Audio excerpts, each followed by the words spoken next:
Napakalaki po ng tubig. Ayan. 4.6 ang sukat ng tubig ngayon. Tingnan nyo yung parlor na yun, oh. Bahala.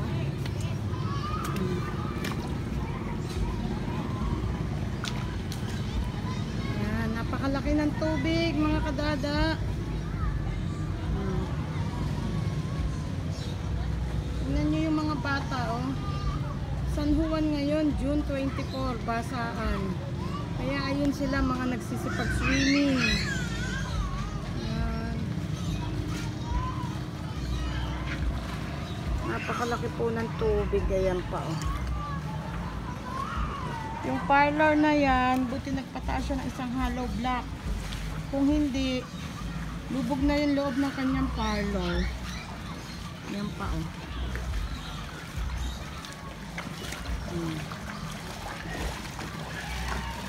Nakikita niyo yung mga tricycle nakataas na, ayan.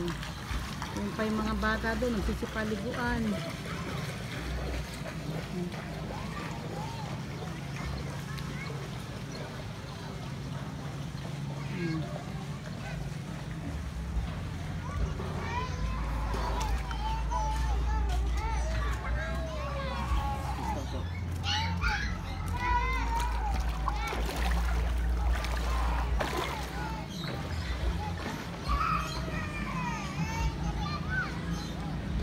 Puro bata pong mga nasa kalsada ngayon.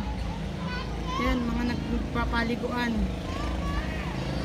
Last year kasi, nung gantong panahong San Juan, walang tubig. Tapos ngayong year na to, ayan. Salita naman pagka, halimbawa, walang tubig ngayong year na to. Sa sunod na year, may tubig. Ganyan, salita.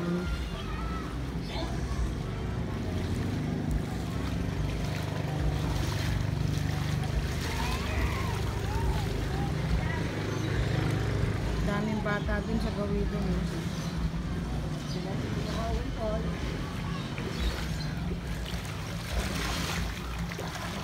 Ang suot ko ngayon ay bota ng mister ko, kaya medyo mataas siya. Bota ng mister ko yan, kaya medyo mataas.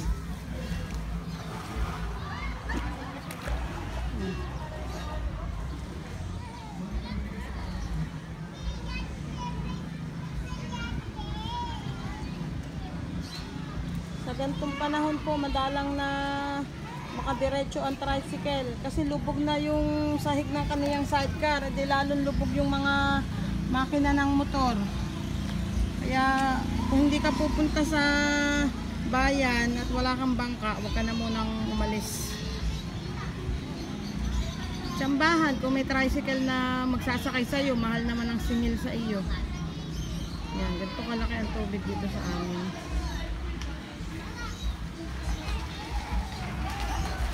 Ngayon, pagliguan sila, oh.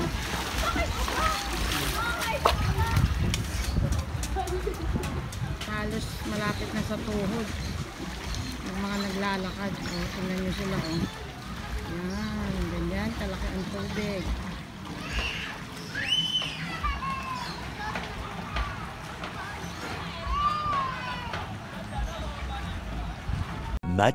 Much later. Tingnan nyo yung iskinitang to, oh. Yung bahay namin, ako, nalubog na yung first step. Pero hindi naman siya basta nalubog kasi meron pang nakaharang.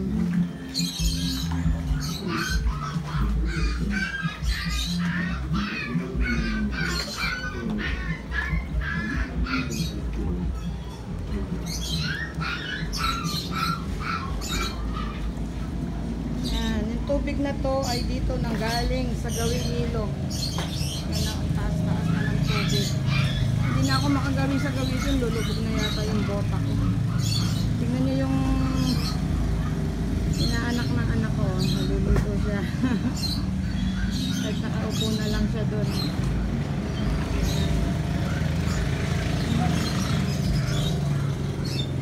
Yan ang gagaling sa likod na yun yung tubig.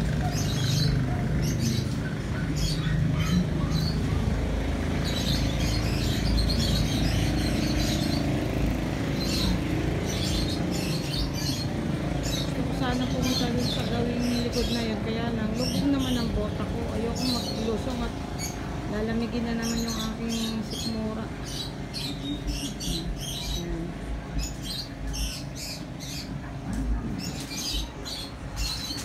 Ito naman sa biyanan ko, yung may hagdanan na to, yung may sako na yan.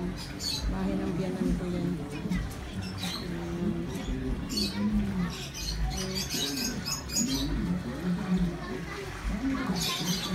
A few moments later.